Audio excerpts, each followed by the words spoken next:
श्रृंगार के गीत पढ़ रहे हैं, तुमसे अगर कहा जाए कि 4 लाइन में सारा श्रृंगार कर दो तो कैसे करोगे? तो हमने कहा क्यों नहीं करेंगे भाई, लखनऊ के आदमी 4 लाइन में कर देंगे। आपको 2 ही लाइन में कर दें, कहो तो 3 शब्द में कर दें, 3 शब्द में आई लव यू, खत्म हो गया, हो गया। यही तो है सारे कंप्लीट, यही तो है प्रोसेस।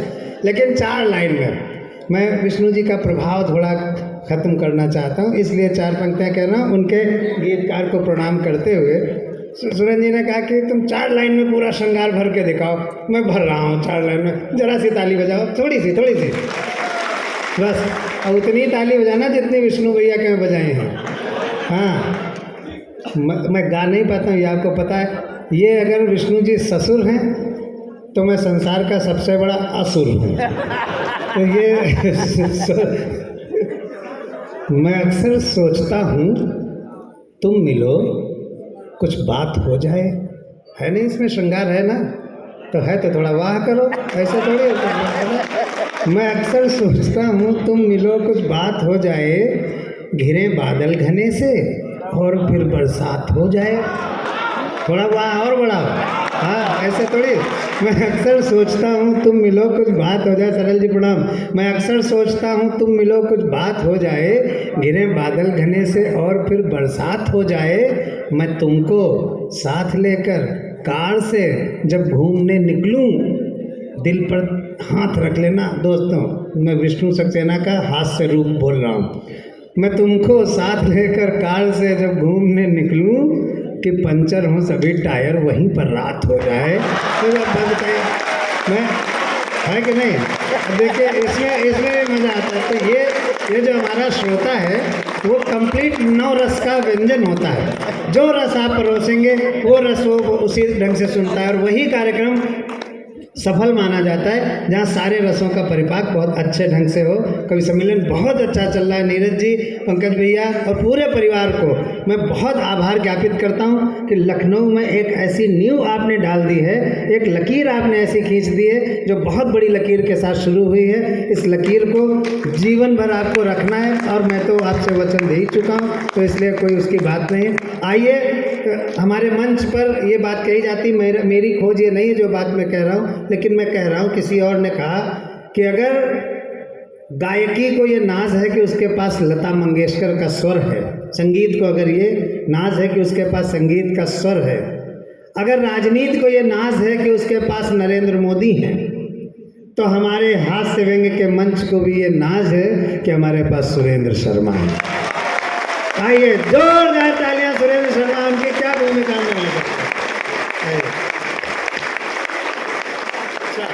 हाँ, तो सुरेंद्र जी की एक शर्त रहती है, वो हमेशा कह देते कि उनकी वीडियो रिकॉर्डिंग नहीं होगी, ना मोबाइल से, ना फ़ोन से, ना कैमरे से। तो आप लोग कृपया, जो नीरज जी का घर का कैमरा है जो अपने रिकॉर्ड के लिए वो रखेंगे, वो थोड़ी देर 5-7 मिनट कैच कर ले, उसके बाकी सब लोग बंद कर दें। मोबाइल से आप लोग ना करें। क्यों ना करें वो खुद अपना सुरेंद्र जी बताएंगे। एक बार फिर तालियां बजाते हैं सुरेंद्र शर्मा जी।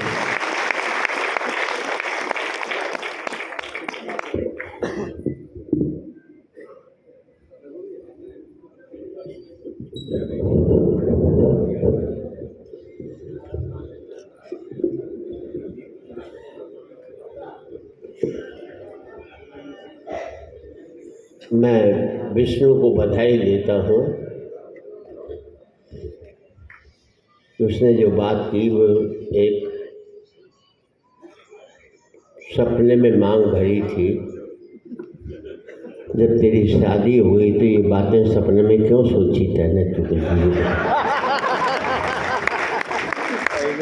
जिसको इतने साल से घर में रखा, सपने में किसी और की मांग भर रहा, भैया गलत चीज़ है। और हमारे हिंदू धर्म में अलाउड भी नहीं है ये चीज़ें। और फिर बात करते, कल को भाभी को पता लग गया तो तेरा क्या होगा? मैं तो वही सोच कर के दुखी हो रहा था। उसने बहुत अच्छे माँ पर, मैं समझता हूँ, बेहतरीन पढ़े। मैंने कभी ज़िंदगी में अपनी माँ पर कोई कविता नहीं लिखी, ना भारत माता पर लिखी, ना इस धरती माता पर लिखी, जो भी लिखी अपने बेटे की माता पर लिखी।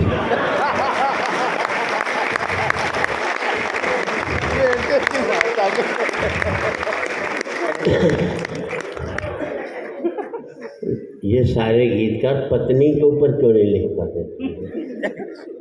जो 50 साल से भुगत रही है तुम्हें, उस पर लिखो तो यार ये मर्दानगी की बात है, सीधी सी बात है।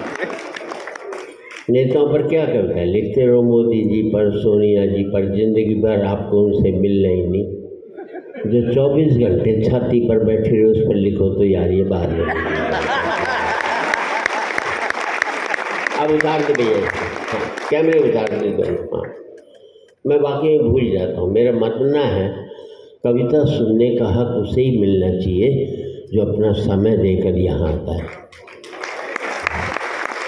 ये कला जो लोगों को घर से बाहर निकालती है, मेरा मानना है कि इस कला को अगर हम लोगों को घर में भेज देंगे तो अच्छा नहीं होगा। ये कला मर जाएगी घर में, सीधी सी बात करेंगे।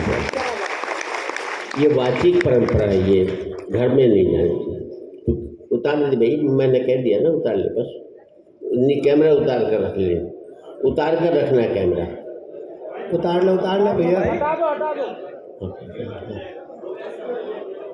हाँ,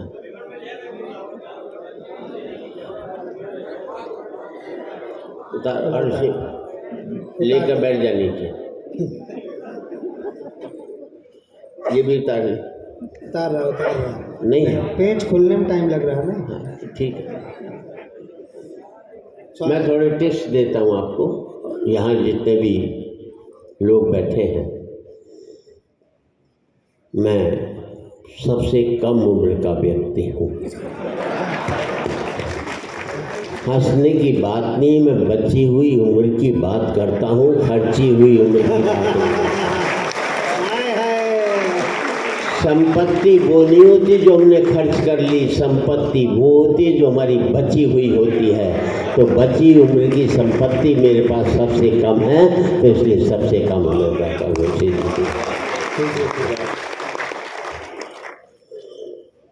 आपके पिता की याद को नमन करता हूँ। और मैंने अभी कुछ दिन पहले कहा था, श्राद्ध पक्ष नहीं होना चाहिए, उसका नाम श्रद्धा पक्ष होना चाहिए। वाह। मैंने अपने पिता से पूछा आपका जन्मदिन, उन्होंने MA आयुर्वेद से किया था, सर्टिफिकेट में गलत था, याद नहीं था। माँ से पूछा उनका जन्मदिन, उन्हें याद नहीं था।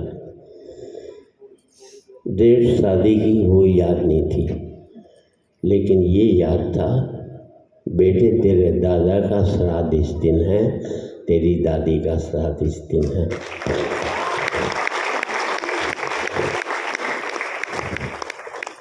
सुख सार्वजनिक करते थे, दुख को व्यक्तिगत मानते थे। आज हमने दुख को सार्वजनिक कर दिया है, सुख को व्यक्तिगत मान लिया। तब थोड़ी बहुत टिप्स देना चाहता हूँ, इसमें एक को ख़त्म कर देना, जीरो कर। अब विष्णु के बाद तो कोई पढ़ नहीं सकता ना, क्योंकि देवताओं में, भगवान में भी विष्णु से ऊपर कोई है ही नहीं। मैं तो इंद्र तक ही टिक जाऊँ, तो मैं इसका क्या मुकाबला कर सकता हूँ। गाना भी नहीं चाहिए किसी को। मैंने एक बार 2nd प्राइज़ लिया था गाने में, जिसमें 2 ही ने हिस्सा लिया था। तालियां तो अब बजाना, 2 ही ने हिस्सा लिया था, दूसरे को तो सुना ही नहीं। बोले जैसा भी जाएगा इससे अच्छा ही आएगा वो। मुझे सुनकर ही डिक्लेयर कर दिया 2nd प्राइज़।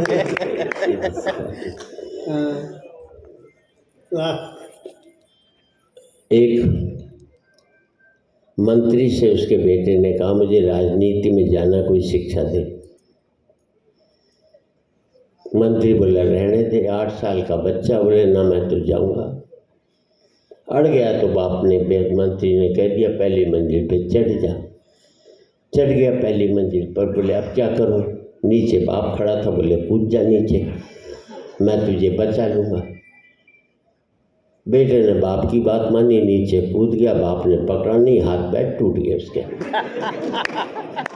बोले पिताजी आपने कहा था पकड़ लूँगा, नहीं पकड़ा, हाथ पैर टूट गए, राजनीति की शिक्षा देनी थी। बोले बेटे राजनीति की एक ही शिक्षा है कि अपने बाप की भी बात का विश्वास मत करिए।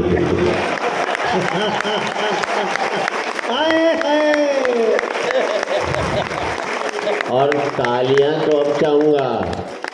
बाप का नाम अमेरिका था, बेटे का नाम यूक्रेन था।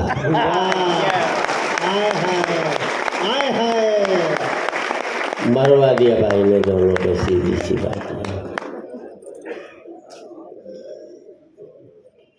बहुत कुछ चलता है। मुझे किसी ने कहा कि एक तराजू के पलड़े में एक तरफ राम हो, दूसरे में तुम हो, तो कौन सा पलड़ा भारी होगा? मैंने कहा मेरे वाला भारी होगा। समझ जाओ तो ताली बजा देना। बोले कैसे होगा? मैंने तराजू के एक पलड़े में राम होगा, दूसरे पलड़े में मैं होऊंगा, और मेरे भीतर बैठा राम भी होगा।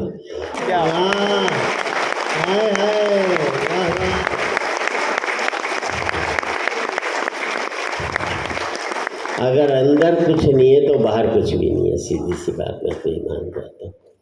मैं तो कहता हूँ उद्योगपतियों से मत दो मंदिरों में करोड़ों रुपया, उससे काम खोलकर 100 लोगों को नौकरी दे देना, समझना 100 मंदिरों का निर्माण हो गया आपके। क्योंकि मंदिर में हम अपनी बनाई हुई मूर्ति की पूजा करते हैं, और एक कारखाना खोल करके ईश्वर की बनाई मूर्तियों की हम पूजा करते हैं।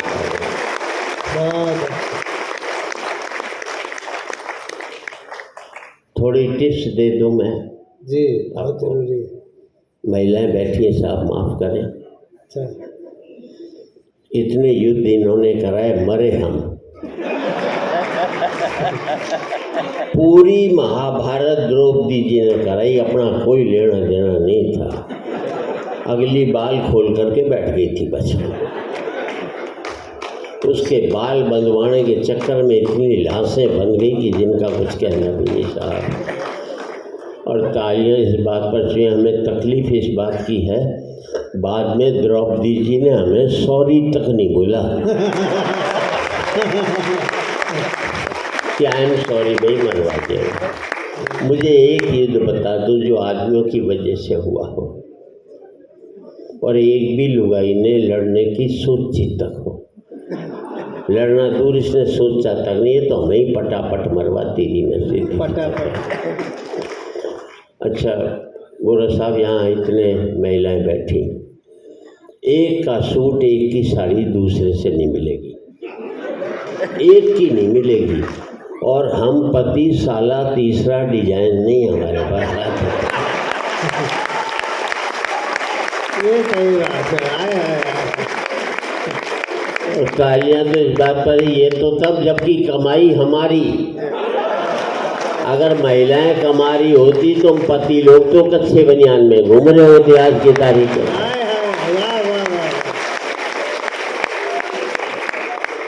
अब सही बता रहा हूँ। अब आप देख लीजिए, 4-5 साल पहले 7 नवंबर को मैंने अपनी लुगाई से कहा घर में कुछ रुपए पड़े क्या, 1 लाख चाहिए, 1 हफ्ते में लौटा दूंगा। बोले आपकी कसम मेरे पास तो जहर खाने को भी पैसे नहीं। मैं देख किसी कोने में पड़े होंगे। बोले आपकी माँ की कसम मेरे पास जहर खाने को पैसे नहीं। मेरी खाई, मेरी माँ की खाई, ना अपनी खाई, ना अपने बच्चों की खाई। और 8 नवंबर को मोदी जी ने नोटबंदी लागू कर दी। अब समझ जाएगा पति। 9 नवंबर को उसके पास इतने रुपए निकले कि पूरा हिंदुस्तान जहर खा सकता था उससे। अच्छा, हमारी दिक्कत ये कि अपने सुलटाए की लुगाई के सुलटाए, क्योंकि उसके पास हमसे ज़्यादा रुपए निकले। पर कुछ भी कह लो साहब, घर में बहन बेटी की शादी होती है तो पता नहीं कहाँ से ये पत्नी आधा दहेज पहले से तैयार करके हमारे आगे रही। बहुत अच्छे, वाह वाह वाह वाह। मेरा मकसद हंसाना नहीं है, लेकिन किसी मकसद से हंसा दूँ तो भी सार्थक होता।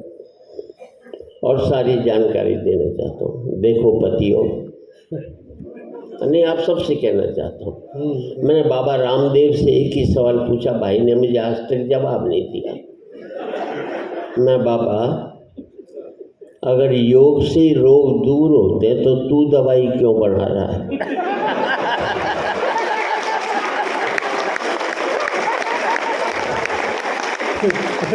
सवाल तो जरूर है भाई। भाई ने आज तक जवाब नहीं दिया मुझे। सवाल तगड़ा है।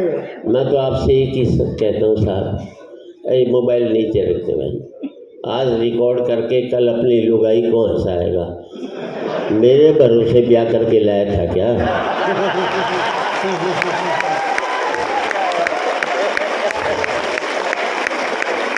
मर्द का बच्चा तो अपने भरोसे अपनी लुगाई को हंसा, मेरे भरोसे लाएगा।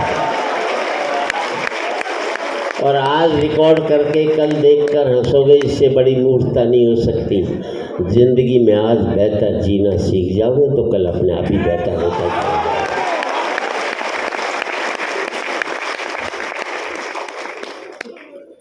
सारी जानकारी मैं आपको दे दूंगा धीरे धीरे, कोई ऐसी बात नहीं है साहब। अब आप ये देखिए कि मैं कह रहा था आपको,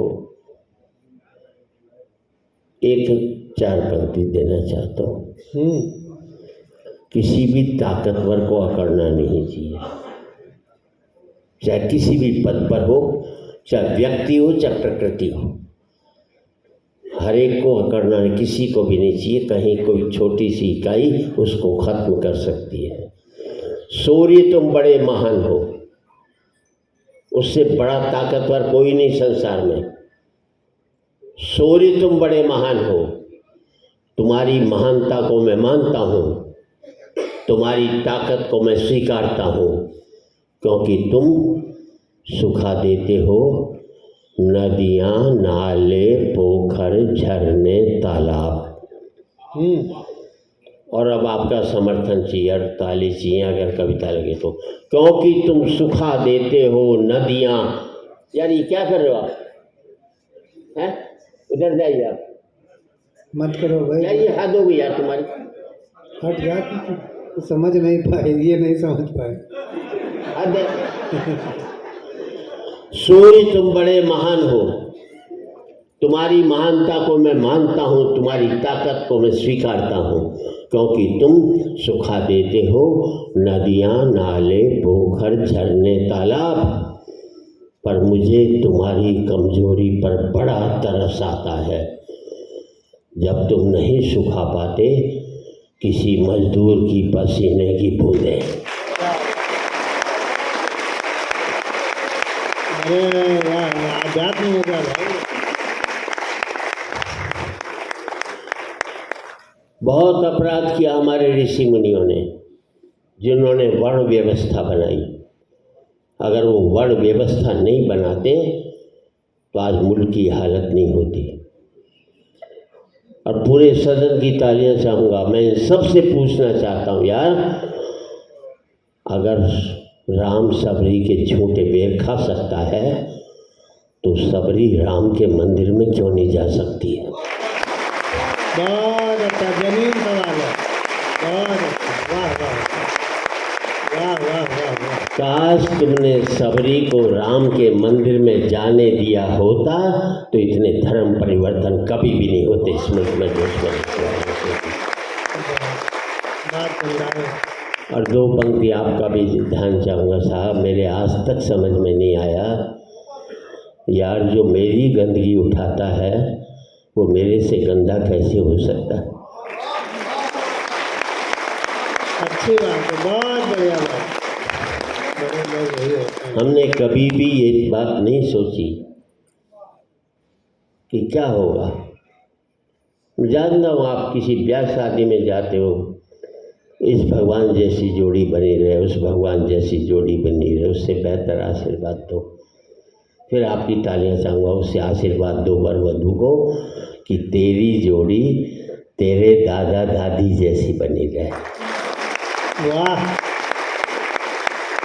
उससे बड़ा आशीर्वाद ज़िंदगी में तुम नहीं दे सकते, क्योंकि कुछ भी नहीं था तो भी उनके चेहरे पर चमक रहती थी, और सब कुछ था तो भी कभी उछल करके उन्होंने कोई बड़ेपन की बात नहीं की, ज़मीन से जुड़े रहे जिसकी किसी बात नहीं।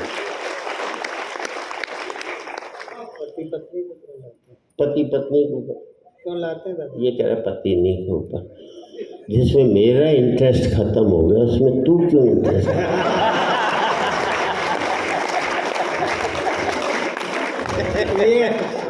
ये अद्भुत बात है। ये कोई मतलब थोड़ी है।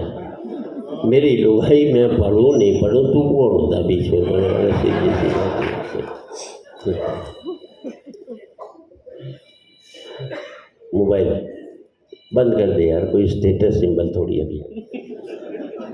एक तो कभी भी मोबाइल में फिल्मी धुनें मत डालो, बर्बाद कर देगी। एक आदमी अर्थी को कंधा दे रहा, मोबाइल बज उठा, उसमें धुन पड़ी हुई थी, अकेले अकेले कहाँ जा रहे हैं, हमें साथ ले लो जहाँ जा रहे हैं।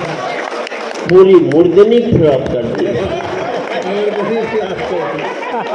वो एक आदमी अपनी पत्नी को विदा करा कर ले जा रहा है, उसमें धुन पड़ी हुई थी, दिल में बसा के प्यार का तूफान ले चले, हम आज अपनी मौत का सामान ले चले। जिंदाबाद जिंदाबाद। बहुत अच्छे। वरुण साहब, महिलाएं बहुत कठोर होती है, सही बात।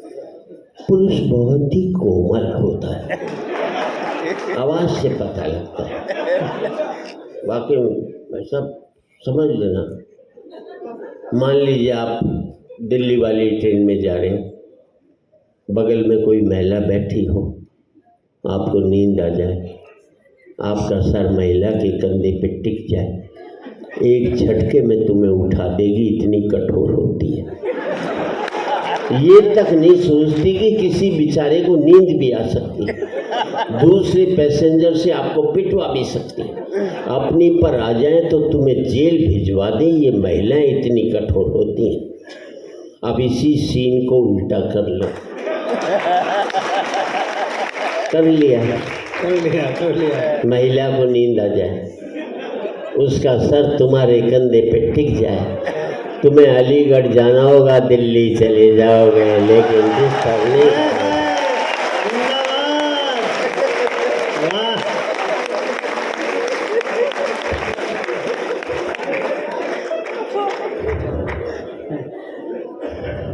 मन कर रहा है दिल्ली जाने का। अब ये लोग बैठे साथ, क्या हुआ?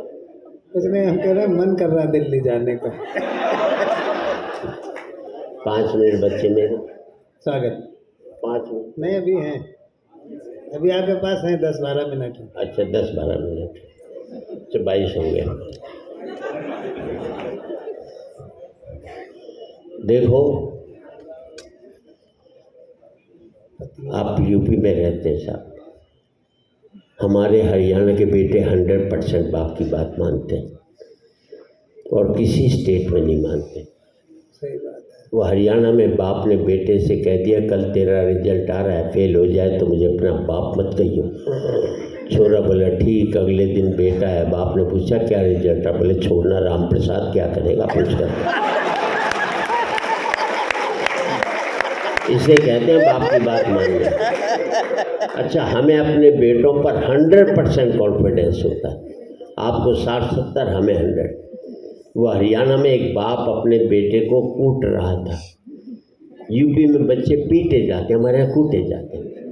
किसी ने बाप से पूछ लिया बेटे को क्यों कूट रहा है? बोले यार क्या करूं, कल इसका रिजल्ट आने वाला है और आज मुझे बाहर जाना है। ये है कॉन्फिडेंस। मालूम है 100% फेल होगा तो साले को आज ही कूट काट करके चल।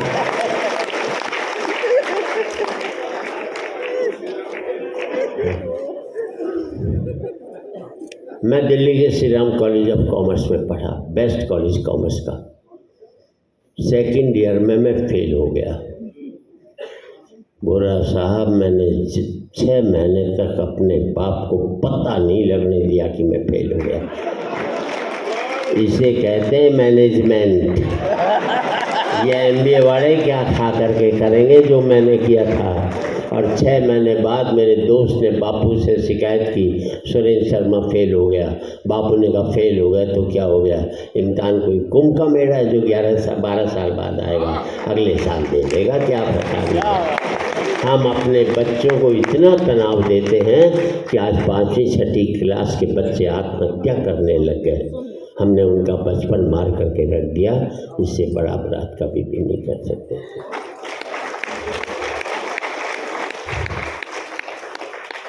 अच्छा, मैंने अपने बेटे से कह दिया था देख तू 50% से ज़्यादा नंबर मत लियो, क्योंकि मेरे 51 आए थे। जिंदगी भर चिढ़ाता रहता। 45% लिया है, 95 लिया था अमेरिका भाग लेता, 45% लिया साला मुझे दिल्ली छोड़कर गाजियाबाद नहीं जा सकता।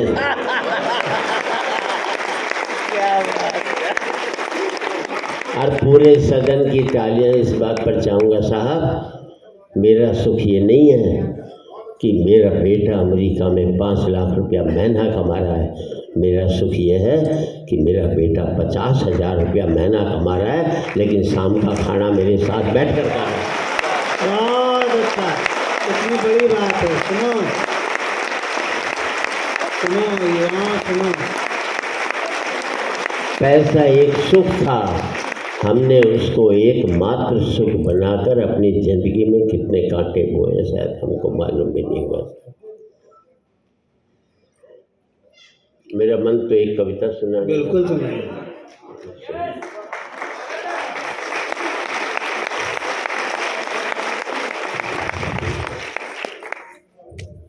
रामलीला सुनाइए। रामलीला, रावण सुनाइए। रावण पहले उससे राधा से समाप्त कर दीजिएगा, पहले रावण सुनाइए। सुनाता हूँ एक अच्छी कविता। कृष्ण, मैं हर एक चीज को अलग ढंग से सोचता हूँ। स्वागत। हथिनी ने पूछ लिया भगवान शंकर से, मेरे बेटे का क्या कसूर था। हाय हाय हाय हाय हाय। आपने अपनी पत्नी को माँ का सुख दे दिया, पर मेरे से माँ का सुख क्यों छीना, बता सकते हो? वो एक तो सवाल कर सकती है। मैं जानती हूँ कि मैं अपने बेटे का तरफ मुंह फेर करके सो रही थी, पर यह अपराध तो मेरा था। मेरे बेटे को उसकी सजा क्यों दी गई, सीधी सी बात है। आप शायद नहीं समझते, इसकी जानवरों में भी ममता होती है, सर्वज्ञानी होते हैं। आप तो सर्वज्ञानी थे, संपन्न थे। जब मेरे बेटे की कटी काट कर गर्दन अपने बेटे के लगा सकते थे, तो अपने बेटे की कटी हुई गर्दन भी तो इसके लगा सकते थे। काश आप समझ पाते कि जानवरों में भी संवेदना होती है, तो आज लाखों जानवर मंदिरों में बलि नहीं चढ़ाए जाते। आज लाखों जानवर, पहली बलि वहाँ से शुरू हुई थी जो मंदिरों में, और किसी मंदिर में बलि नहीं चढ़ती। 4 पंक्ति और देना चाहता हूँ। कृष्ण और राधा पर ही। बहुत बढ़िया कविता। कृष्ण राधा से अलग हुए, वृंदावन से बाद में मिले भी नहीं। कृष्ण के 2 चरित्र हैं। एक जो प्रेम से जुड़ा वो कान्हा कहलाया, जो युद्ध से जुड़ा वो द्वारकाधीश कहलाया। बिल्कुल। व्यक्ति एक है, चरित्र 2 हैं, दोनों विपरीत चरित्र हैं। अब सुनना साहब। यमुना किनारे रास रचाया, समुद्र के किनारे राज्य किया, द्वारकाधीश का। स्वर्ग में विचरण करते हुए अचानक एक दूसरे के सामने आ गए। विचलित से कृष्ण और प्रसन्न चित्त सी राधा। वाह शब्द पर गौर करना। कृष्ण इसलिए विचलित थे कि प्रेम से अलग होकर गए थे, राधा इसलिए प्रसन्नचित थी कि प्रेम में डूबी हुई थी। विचलित से कृष्ण प्रसन्नचित्त सी राधा, राधा मुस्काई कृष्ण शक पकाए। इससे पहले कि कुछ कह पाते बोल उठी राधा, कैसे हो द्वारकाधीश। अब समझना, आप अपने बेटे को लल्लू के नाम से बुलाते हो, किसी दिन उसके नाम से बुलाओगे तो बेटे को लगेगा पापा नाराज है क्या, मेरे प्यार वाले नाम से क्यों नहीं बुला रहे मुझे। कैसे हो द्वारकाधीश, जो राधा उन्हें काना काना कह करके बुलाती थी, उसके मुख से द्वारकाधीश का संबोधन कृष्ण को अंदर तक घायल कर गया। फिर भी अपने आप को संभाल लिया। मैं तो तुम्हारे लिए आज भी काना हूँ, तुम तो द्वारकाधीश मत कहो, आओ बैठते हैं, कुछ मैं अपनी कहता हूँ, कुछ तुम अपनी कहो। सच कहूँ राधा, जब भी तुम्हारी याद आती थी, इन आँखों से आंसुओं की बूंदें निकल आती थी। और तालियां चाहिए। सच कहूँ राधा, जब भी तुम्हारी याद आती थी, इन आँखों से आंसुओं की बूंदें निकल आती थी। बोली राधा, मेरे साथ ऐसा कुछ नहीं हुआ, ना तुम्हारी याद आई, ना कोई आंसू बहा, क्योंकि हम तुम्हें भूले ही कहाँ थे जो तुम याद आते। वाह वाह वाह वाह वाह। और तालियां तो पूरे सदन की अब चाहूँगा, क्योंकि हम तुम्हें भूले ही कहाँ थे जो तुम याद आते, और इन आँखों में सदा तुम रहते थे, कहीं आंसुओं के साथ निकल न जाओ इसलिए रोते भी नहीं थे। वाह वाह। और इन आँखों में सदा तुम रहते थे, कहीं आंसुओं के साथ निकलने जाओ इसलिए रोते भी नहीं थे। कृष्ण कुछ कड़वे सत्य सुन पाओ तो सुनाओ, कान्हा से द्वारकाधीश बनने पर या प्रेम से अलग होने पर तुमने क्या खोया, उसका एक आईना दिखाओ। अब पूरे सदन का आशीर्वाद चाहिए। क्या खोया, एक आईना दिखाऊं। कृष्ण कभी सोचा इस तरक्की में तुम कितने पिछड़ गए। यमुना के मीठे पानी से जिंदगी शुरू की और समुद्र के खारे पानी तक पहुंचे। यमुना के मीठे पानी से जिंदगी शुरू की और समुद्र के खारे पानी तक पहुंच गए। एक उंगली पर चलने वाले सुदर्शन चक्र पर भरोसा कर लिया और 10 उंगलियों पर चलने वाली बांसुरी को भूल गए। वाह वाह वाह वाह। एक उंगली पर चलने वाले सुदर्शन चक्र पर भरोसा कर लिया और 10 उंगलियों पर चलने वाली बांसुरी को भूल गए। जब तुम प्रेम से जुड़े थे कृष्ण, जो उंगली गोवर्धन पर्वत उठाकर लोगों को विनाश से बचाती थी, प्रेम से अलग होने पर वही उंगली क्या क्या रंग दिखाने लगी, सुदर्शन चक्र उठा करके विनाश के काम आने लगी। अंग वही होता है, जब प्रेम से जुड़ता है तो वो अंग विकास करता है, प्रेम से अलग होता है तो वो अंग विनाश करता है। सीधे सीधे कहते आपकी तालियां कमजोर है साहब। कृष्ण, कान्हा और द्वारकाधीश में क्या फर्क होता है बताऊं। कान्हा होते तो तुम सुदामा के घर जाते, सुदामा तुम्हारे घर कभी भी नहीं। और सर जिसके लिए पूरी कविता लिखी, पूरे सदन का आशीर्वाद और तालियां इस बात पर चाहूँगा। कृष्ण, तुम तो सभी कलाओं के स्वामी हो। इतने भागवत वाचक आए, आज तक हजारों साल में किसी ने इसकी बात नहीं की। कृष्ण, तुम तो सभी कलाओं के स्वामी हो, गीता जैसे ग्रंथ के दाता हो, नीति निर्माता हो, धर्म शास्त्र के जानकार हो, पर महाभारत युद्ध में ये क्या निर्णय लिया, अपनी पूरी सेना कौरवों को सौंप दी। और अपने आप को पांडवों के साथ कर लिया। अब आपकी तालियां चाहिए। सेना तो आपकी प्रजा थी, राजा उसका पालक होता है, उसका रक्षक होता है। आप जैसा महाज्ञानी उस रथ को चला रहा था जिस पर बैठा हुआ अर्जुन आपकी प्रजा को ही मार रहा था।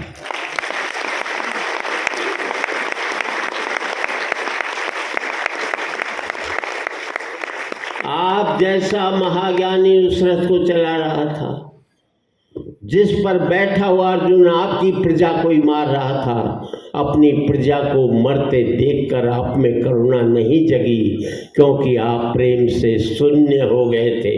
प्रेम से जुड़े होते तो कौरवों पांडवों में युद्ध नहीं बल्कि समझौते होते। और दो बड़ी पंक्तियां पूरे सदन की तालियां उठे साहब। कृष्ण युद्ध में प्रेम में यही फर्क होता है। युद्ध में आप मिटा करके जीतते हैं, प्रेम में आप मिट करके जीतते हैं।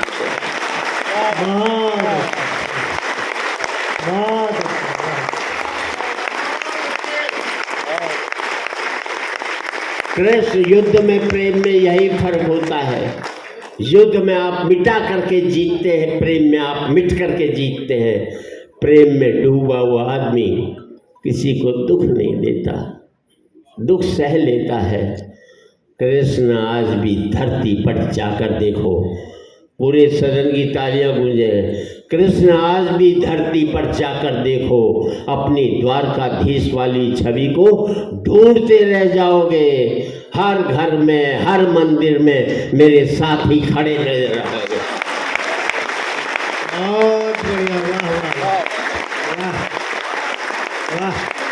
हर घर में, हर मंदिर में मेरे साथ ही खड़े नजर आओगे। आज भी लोग गीता के ज्ञान की बात करते हैं, उसका नित्य नियम से पाठ करते हैं, पर धरती के लोग युद्ध वाले द्वारकाधीश पर नहीं, प्रेम वाले कान्हा पर भरोसा रखते हैं। युद्ध वाले द्वारकाधीश पर नहीं, प्रेम वाले कान्हा पर भरोसा रखते हैं। और जिस गीता में मेरा दूर दूर तक जिक्र भी नहीं, नाम भी नहीं, आज भी लोग उसके समापन पर राधे ही राधे करते हैं। आज भी लोग उसके समापन, और मैं यही कह सकता हूँ, आज एक बार कहें, आखिरी बार कहें, क्या पता तुम न रहो, क्या पता हम न रहें। आज एक बार कहें, आखिरी बार कहें, क्या पता तुम न रहो, क्या पता हम न रहें।